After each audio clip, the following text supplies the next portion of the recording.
नमस्कार. श्री स्वामी समर्थ.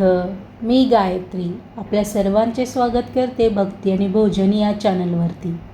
आशा करते की आपण सर्वजण स्वस्त आहात आणि मस्त आहात. चैत्र महिन्यातील ती शांत पवित्र सकाळ. हवेत दरवळतोय फुलांचा सुगंध. मंदिरातील घंटानाद हळूहळू मनाला स्पर्श करतोय आणि प्रत्येकाच्या ओठावर एकच नाव, श्रीराम. हा फक्त एक दिवस नाही, ही आहे श्रद्धेची अनुभूती. ही आहे धर्म, सत्य आणि आदर्शाची दिव्य कहाणी. आजचा दिवस आहे त्या महान व्यक्तिमत्वाचा जन्मदिन, ज्यांनी आयुष्यभर सत्याचा मार्ग दाखवला, ज्यांनी अन्यायाविरुद्ध उभं राहायला शिकवलं. आज आहे रामनवमी, ज्या दिवशी अवतार झाला धर्माच्या रक्षणासाठी, सत्याच्या विजयासाठी आणि मानवतेला योग्य मार्ग दाखवण्यासाठी.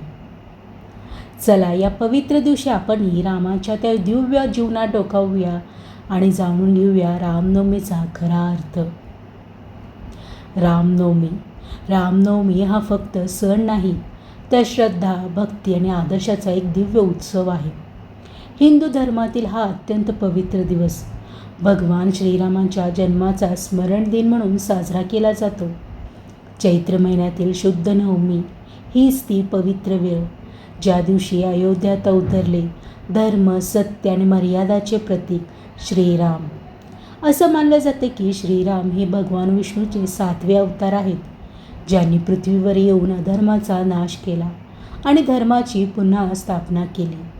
म्हणूनच रामनवमी हा केवळ जन्मदिन नाही, तर तो आहे धर्माच्या विजयाचा उत्सव आणि मानवतेला योग्य मार्ग दाखवणारा प्रकाश.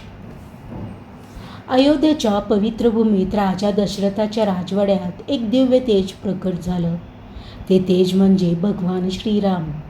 राजा दशरथ यांचे ज्येष्ठ पुत्र, माता कौशल्या यांच्या पोटी जन्मलेले राम फक्त एक राजकुमार नव्हते, ते होते आदर्शाचे मूर्त स्वरूप.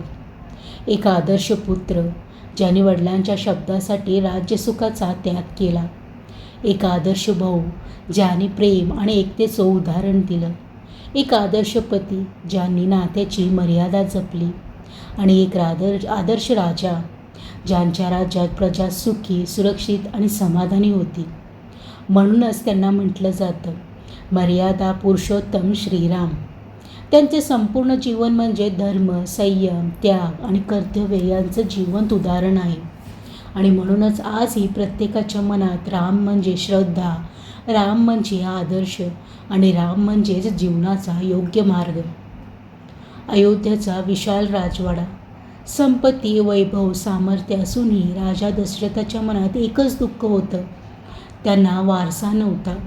राज्य होतं, सत्ता होती, पण पित्याचं सुख नव्हतं. तेव्हा ऋषीमुनीच्या सल्ल्याने राजा दशरथाने एक महान यज्ञ करण्याचा निर्णय घेतला, पुत्रकामेष्टी यज्ञ. यज्ञ पूर्ण झाल्यानंतर अग्निदेव प्रकट झाले आणि त्यांनी दिला एक दिव्य प्रसाद, पायस. राजा दशरथाने तो पायस आपल्या 3 राण्यांमध्ये वाटला, माता कौशल्या, माता कैकेयी आणि माता सुमित्रा. काळ पुढे सरकत गेला आणि अखेर तो पवित्र क्षण आला. चैत्र शुद्ध नवमी. दुपारचे 12 वाजले. संपूर्ण अयोध्या आनंदात बुडाली, कारण त्या दिवशी जन्म झाला भगवान श्रीरामांचा. माता कौशल्या यांची पोटी एक दिव्य तेज अवतरलं. त्याच दिवशी जन्मले भरत, लक्ष्मण आणि शत्रुघ्न. अयोध्येत साजरा झाला आनंदोत्सव. देवदेवतांनाही आकाशातून पुष्पवृष्टी केली. तो फक्त जन्म नव्हता, तो होता धर्माच्या पुनर्स्थापनेसाठीचा प्रारंभ, अधर्माच्या अंताची सुरुवात. आणि म्हणूनच आजही रामनवमीला दुपारी 12 वाजता रामजन्माचा उत्सव साजरा केला जातो. रामायण ही फक्त एक कथा नाही, तर ती आहे धर्म आणि अधर्म यांच्यातील महान युद्धाची गाथा. आणि या प्रवासात श्रीरामांच्या आयुष्यात अनेक कठीण प्रसंग आले, जे आजही आपल्या जीवनाचा मार्ग दाखवतात. वनवास. राज्याभिषेकाची तयारी सुरू होती. अयोध्या सजली होती, आनंदात न्हाऊन निघाली होती. पण अचानक एक वचन, एक निर्णय आणि सगळं बदललं. माता कैकेयीच्या 2 वचनांमुळे श्रीरामांना 14 वर्षाचा वनवास स्वीकारावा लागला. ना विरोध ना राग, फक्त एक शांत स्वीकार. कारण त्यांच्या दृष्टीने वडिलांचा शब्द म्हणजेच धर्म होता. सीतेचे अपहरण. वनवासात असताना एक कपटी योजना रचली गेली. लंकेचा राजा रावण फसवणुकीने माता सीतेचे अपहरण करतो. तो क्षण रामाच्या आयुष्यातील सर्वात मोठा दुःखाचा क्षण होता. पण त्याच क्षणाने सुरू झाला अधर्माच्या अंताचा प्रवास. हनुमानाची अद्भुत भूमिका. या प्रवासात रामांना मिळाले एक अद्वितीय भक्त हनुमान. असीम शक्ती, अटळ भक्ती आणि पूर्ण समर्पण. हनुमानाने समुद्र ओलांडला, लंकेत जाऊन सीतेचा शोध घेतला. त्याची प्रत्येक कृती सांगते खरी भक्ती म्हणजे पूर्ण विश्वास. रावण वध. शेवटी तो दिवस आला. लंकेच्या रणांगणात राम आणि रावण आमनेसामने उभे होते. एका बाजूला होता अहंकार आणि दुसऱ्या बाजूला होता धर्म. भीषण युद्ध झालं आणि अखेर रामाने रावणाचा पराभव केला. तो फक्त एक विजय नव्हता, तो होता सत्याचा विजय, धर्माचा विजय. रामायण आपल्याला शिकवतं की कितीही अंधार असला तरी शेवटी विजय हा सत्याचाच होतो. रामनवमी हा फक्त सण नाही, तो आहे एका विचाराचा उत्सव. एक असा विचार जो आपल्याला अंधारातून प्रकाशाकडे नेतो, जो आपल्याला सत्याचा मार्ग दाखवतो. रामनवमी साजरा केली जाते भगवान श्रीरामांच्या जन्माचा आनंद साजरा करण्यासाठी. पण त्यामागे एक खूप मोठा आणि खोल अर्थ दडलेला आहे. हा दिवस आपल्याला आठवण करून देतो की कितीही संकट आलं तरी धर्माचा मार्ग कधीही सोडायचा नाही. हा दिवस साजरा केला जातो सत्याच्या विजयासाठी, अधर्माच्या पराभवासाठी. रामनवमी आपल्याला शिकवते की जीवनात कितीही कठीण प्रसंग आले तरी संयम, धैर्य आणि विश्वास कधीही सोडू नका. हा सण आपल्याला प्रेरणा देतो एक चांगला माणूस बनण्याची, नात्याची किंमत समजून घेण्याची आणि आपल्या कर्तव्याची जाणीव ठेवण्याची. रामनवमी म्हणजे फक्त पूजा नाही, तर ती आहे रामांचे विचार आपल्या जीवनात उतरवण्याची एक संधी. जिथे राम आहे तेथेच धर्म आहे आणि जिथे धर्म आहे तेथेच खरा विजय आहे. रामनवमीचा दिवस उजाडतो आणि वातावरण पूर्णपणे भक्तिमय होतं. प्रत्येक घरात, प्रत्येक मंदिरात एकच नाव घुमतं, श्रीराम. सकाळी लवकर उठून घर स्वच्छ केलं जातं, दरवाजाला तोरण लावलं जातं, देवघरात श्रीरामांची सुंदर पूजा केली जाते. फुलं, दिवा, अगरबत्ती यांचा सुगंध दरवळतो. रामरक्षा स्तोत्र, मंत्र आणि भजनांनी संपूर्ण घर भक्तीत रंगून जातं. दुपारी 12 वाजता रामजन्माचा पवित्र क्षण साजरा केला जातो. जणू काही अयोध्यातच रामजन्म झाला आहे. मंदिरामध्ये तर वेगळीच दिव्यता असते. घंटानाद, शंखनाद आणि भक्तांच्या जयघोषाने वातावरण भारावून जातं. जय श्रीरामचा नाद आकाशात घुमतो. भजन, कीर्तन आणि रामायण वाचन सुरू असतं. दुपारी 12 वाजता रामजन्म सोहळा मोठ्या उत्सवात साजरा केला जातो.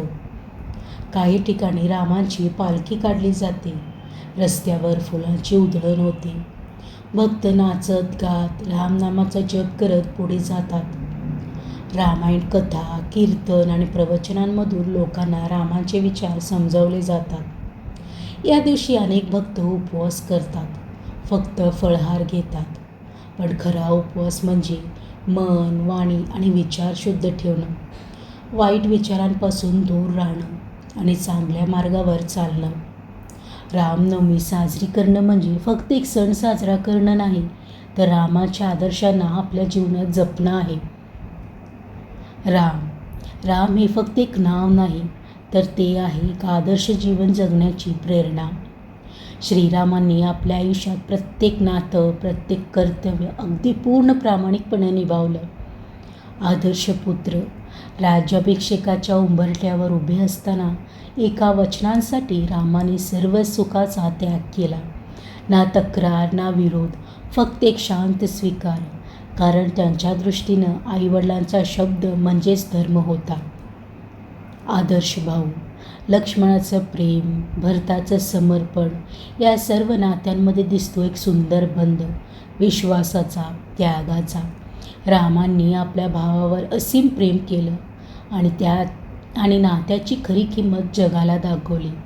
आदर्श पती, सीतेप्रती असलेलं प्रेम आणि तिच्या सन्मानासाठी लढलेलं युद्ध, हे दाखवतं की नातं म्हणजे फक्त शब्द नाही, तर ते आहे जबाबदारी आणि आदर. आदर्श राजा, रामराज्य हे फक्त राज्य नव्हतं, तर ते होतं न्याय, समानता आणि सुखाचं प्रतीक, जिथे प्रत्येक प्रजा सुरक्षित होती आणि प्रत्येकाला न्याय मिळत होता. राम आपल्याला शिकवतात, सत्य कधीही सोडू नका, कर्तव्य नेहमी पूर्ण करा, नात्यांचा आदर ठेवा, संकटातही शांत राहा. रामांचं जीवन आपल्याला सांगतं की महान होण्यासाठी शक्ती नाही, तर संयम, त्याग आणि सत्य आवश्यक असतं. म्हणूनच राम हे फक्त देव नाहीत, तर ते आहेत आपल्या जीवनाचा योग्य मार्ग. रामनवमी हा फक्त एक सण नाही, तो आहे एक जागृती, एक विचार, एक मार्ग. आजच्या धावपळीच्या जीवनात आपण अनेकदा विसरतो सत्य, संयम आणि नात्यांची किंमत. पण रामनवमी आपल्याला आठवण करून देते की कितीही अडचणी आल्या तरी योग्य मार्ग सोडायचा नाही. राम आपल्याला शिकवतात, अहंकार नाही तर नम्रता ठेवावी, राग नाही तर संयम ठेवावा, स्वार्थ नाही तर त्याग शिकावा. जीवनात कितीही अंधार असला तर एक छोटासा राम आपल्या मनात असेल, तो अंधार नक्कीच दूर करतो. चला तर या रामनवमीला आपण फक्त सण साजरा करू नका, तर एक वचन देऊया की आपणही रामासारखं सत्याचं, धर्माचं आणि प्रेमाचं जीवन जगू. कारण राम फक्त इतिहासात नाहीत, तर ते आजही जिवंत आहेत, आपल्या विचारात, आपल्या कृतीत आणि आपल्या श्रद्धेत. जेथे राम आहे तेथेच धर्म आहे, आणि जेथे धर्म आहे तेथेच खरा विजय आहे. आपल्या सर्वांना रामनवमीच्या हार्दिक शुभेच्छा. जर ही माहिती आवडली असल्यास व्हिडिओला लाईक करा, शेअर करा आणि कमेंट करा. त्याचबरोबर अशाच व्हिडिओंसाठी भक्ती आणि भोजन या चॅनलला सबस्क्राईब करायला विसरू नका. जर माहिती देताना काही माहिती चुकीची गेली असल्यास मी तुम्हा सर्वांची माफी मागते. मी गायत्री आपल्या सर्वांचा निरोप घेते. पुन्हा भेटूयात नवीन भक्तिमय प्रवासात, नवीन भक्ती कथेसह. तोपर्यंत नमस्कार. श्री स्वामी समर्थ.